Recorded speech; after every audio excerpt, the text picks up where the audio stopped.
Welcome, friends. Once again, I'm back with another video. Today, we are doing another family portrait. And this time, I'm pretty sure this is the last of this. I'm not going to have any more of this house. I'll probably replace what I've got, but I don't think I'll be buying any new fragrances. And this, as you can quite clearly see, is from the house of Andy Tower. Or Tower Perfumes. I only have 5. 5 is enough, in my opinion. I haven't got any of the Towervilles. I haven't got any of the Flash. Or the Flash? I don't know. Any of those, like the different lines. I've just got these 5 here. I will start by telling you what these 5 are, and then I will go through them and tell you what I think and why I like the house and why I don't want to buy any of the other ones. So, first off, the first one I ever got was L'air du désert marocain. Apologies. This doesn't need me to talk about, although I probably will review it at some point. It doesn't need me to talk about it. If you haven't smelled it, you should smell it. It is really good. This was created in 2004, 2005, or it was released in 2004 or 2005. It was the second release. These are the second bottle shape. There isn't a third, I don't think. The first ones were just like generic glass bottles that were like square. And that was the first one I bought. Obviously, it had such a reputation. And I decided to get a sample and smelled it and thought it was amazing. So I just bought it and I wasn't disappointed. It is a reference amber. Spice. Oh, God, it's so good. It is so good as well. It really is. I haven't worn this year yet. Like, I might have to wear this. I like to wear this when it gets a bit darker, a bit dry, a bit colder, a bit darker. It's absolutely fantastic. Spices, dry, amber at the bottom. It's got that as you come to smell, as you get into you're smelling along the line and everything. He definitely has a style about him. He's definitely got, some people call the tower art, which is not, it doesn't work. Some people call it like a DNA. I would say it's like a style. And he's you can definitely smell an Andy Tower perfume. And this is the whole line are like that, but this one especially, this seems to have founded that sort of like what do they call it? Like that myth. It started the backstory, and it's absolutely brilliant. Like, I absolutely love it. It is a reference amber. If you like slightly sweet, slightly dry, slightly spicy, long lasting, this is an eau de toilette intense. It's 50 ml. You can't tell how much. I haven't used very much of it. The sprayers used to be shit. They're better now. Like the newer ones that I've bought are much better than what they used to be. So you'll probably go through these a lot quicker now than what you used to back in the day, because the sprayers were absolute dog shit. They didn't spray very much at all, but the new ones do. So everybody knows about that one. If you haven't smelled it, you should smell it. You would have to not like that style of fragrance to not like that fragrance. It's executed perfectly for like a self-taught perfumer. It's absolutely amazing. A perfume that really did change a lot about perfumery in the early 2000s. There's nothing like this before. In that, I mean, well, I suppose in the smell as well as the whole idea of like a self-taught indie perfumer. This is like a true original. It is one of the true greats of like fragrance perfume. That's an idea for a video as well. I could do like a true great series. Yeah, I've got a lot of ideas going on at the minute. I need to know what's going to stick. But anyway, that's the first one I bought. So this is L'air du désert marocain. Second one I bought was Lone Star Memories. Now, this didn't come until about a year and a half later. Maybe it's a while after that, actually, as well. This has also got... So this was released in 2007, I want to say. I haven't got the dates on hand, but I think this came 2 years, maybe 3 years after Lair du Desert, and this is number 3, because he numbers them. You will notice one of them doesn't have a number on. I'll come on to that. This is like the cowboy one, and I bought this in preparation for Red Dead Redemption 2 coming out, and I wore this. It wasn't the first time I'd worn it, but I did wear this a lot of times when I was playing that game, and it does remind us of that game, and it's perfect. It's perfect for it. Totally smells like a cowboy. Totally smells like that game. It smells like a fire outside. It smells slightly clean but slightly dirty at the same time. It's got that gun oil sort of... It's got an oily sort of vibe in the way that like vintage Fahrenheit does. I was about to say vintage Koros there. It's like muscle memory.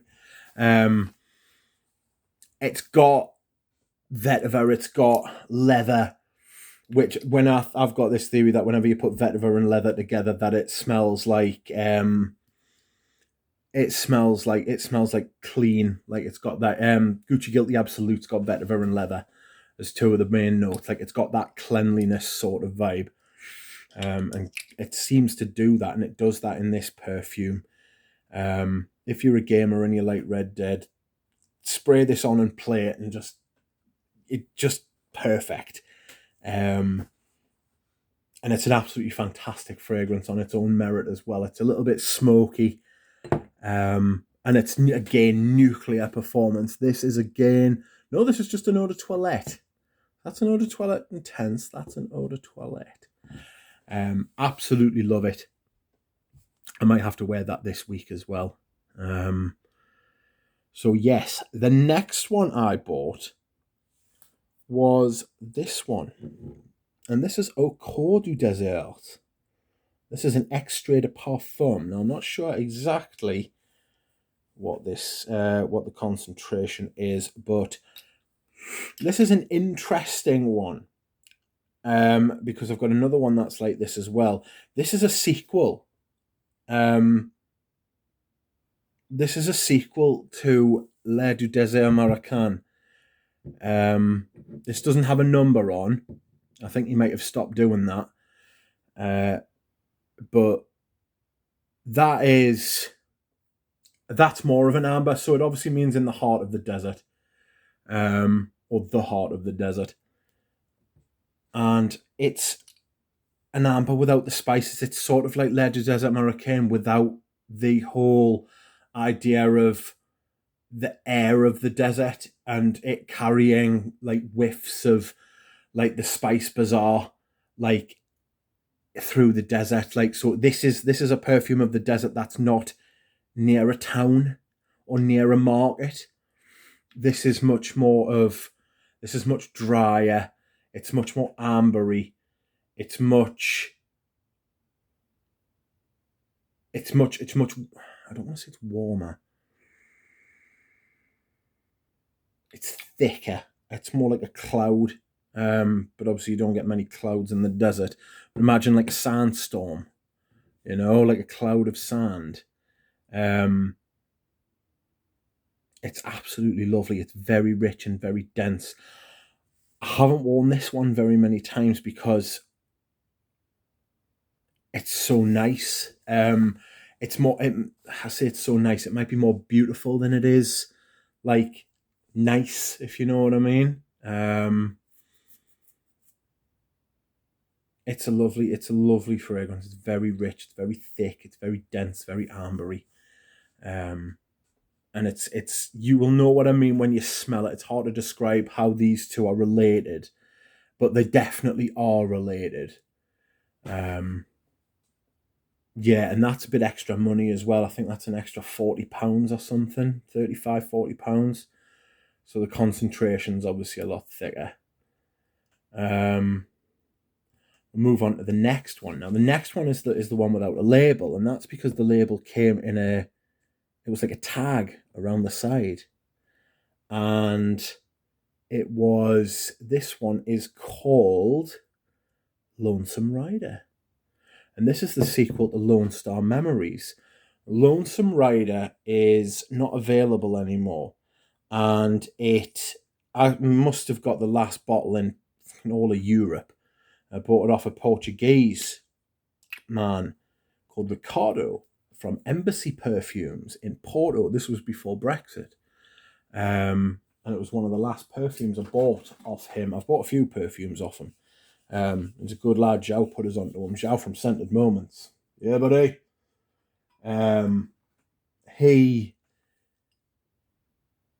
He told me that he told me about them, and then I asked Ricardo if he had this, and he said he did. And this is more different to Lone Star Memories than Eau Cours de Desert is to L'air du Desert Americain. I'll move them across so they're next to each other. It doesn't confuse you. There you are. You feel better? Of course you do. This is more different to so this is a sequel to Lone Star Memories, and this is more different than these two are. These two are much more similar than these two. This reminds me more of a vintage Fahrenheit. It's got a thick oil note about it, like imagine you've been working on something, you've been working and you've got oil on your hands, and then you've just rubbed your hands on your pants, and then you can smell your pants, and like this has gone on for like weeks and months and years. You've got like oil stains on your pants. It's got that vintage Fahrenheit vibe. The temptation to say Kouros is outrageous whenever I say vintage, but this is it's also got a slight cola vibe, I think. It's so strange. It's so unusual. I don't know if I've actually worn this yet. It's really interesting and really good, but I can also see how it didn't sell, or it wouldn't have sold. So if you can, try and get a hold of it and try and find. I'm really glad I've got it because it's rare now. You can't find this now. It's worth smelling, and I like the fact that it harks back to this sort of how it tries to be different from anything else. This is probably the most different one of the. I mean, they're all very different from from traditional perfume that you've got like back here. More traditional perfume that you've got back here. This is very modern, in the same way that Kouros. In the same way that Fahrenheit was an outlier, in the same way that Fahrenheit took perfumes and just went off in another direction. This sort of does that. This is, it's so, you can imagine like the cola vibe from cola, from like Escada Magnetism, or it's because it's got a sweetness as well. And I don't know where that comes from. I'm not overly familiar with the notes. It's almost like a floral sweetness. But it's also got like a resiny sort of thing going on. And I like how different and how unusual it is. It's very difficult to place, though. I couldn't imagine this being a signature scent. You would have to dress. I can't imagine how you would dress that. But it does. It has this liquid, thick syrup, oil sort of vibe going on. And I think it would be better to smell this and to experience it than it would be to necessarily wear it. I don't think I'll ever finish this bottle.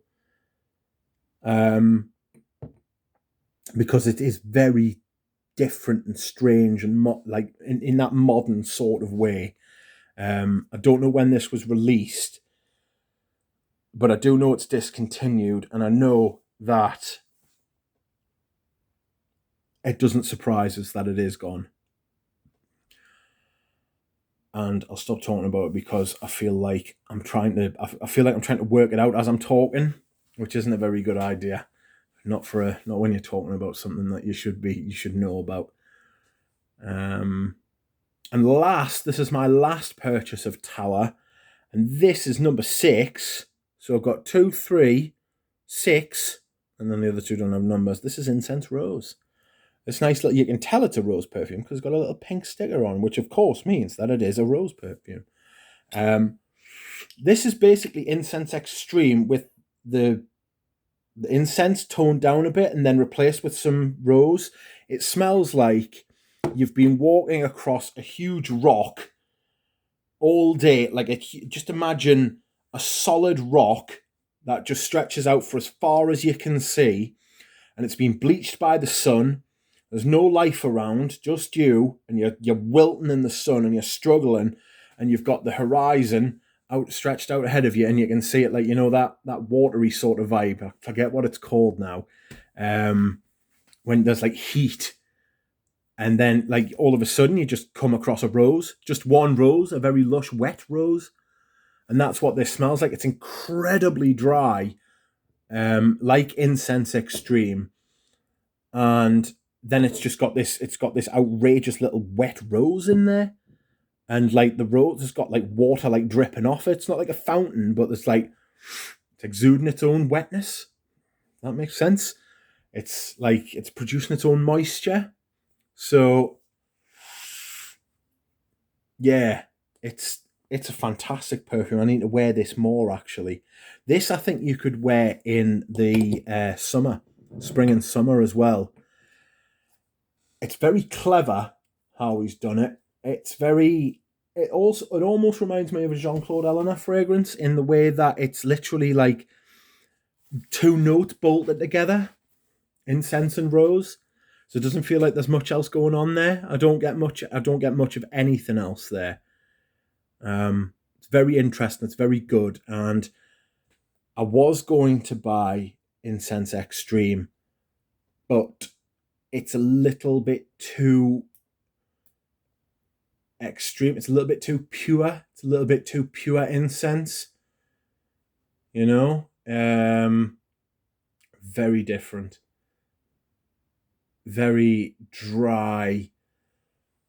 Very almost catches the back of your throat. When you choke on something. When you're doing the ironing, and you get like the steam sort of catches your throat. You're like, ah! It's got that. That's what Incense Extreme smells like to me. And I was going to buy it, so I was going to wait to do this actual video. But it's like, I don't think I'm going to get it. It's also much harder to get towers in this country now because of Brexit. So, bit of a kick. But anyway, right, I am finished. These are my 5 towers. You can expect reviews on most of these over the coming years, if I keep this up for as long as that, which I hope do. So yes, I hope you enjoy it. Please let me know what you think in the comments of any of these, and I will see you again soon. I've got my Wi-Fi back as well. Happy days. That's why this video has gone on for nearly 20 minutes. I thought I would utilise it after having to rush yesterday with my fragrance rotation. So, yes. Anyway, thank you very much. I'll see you again soon. Bye.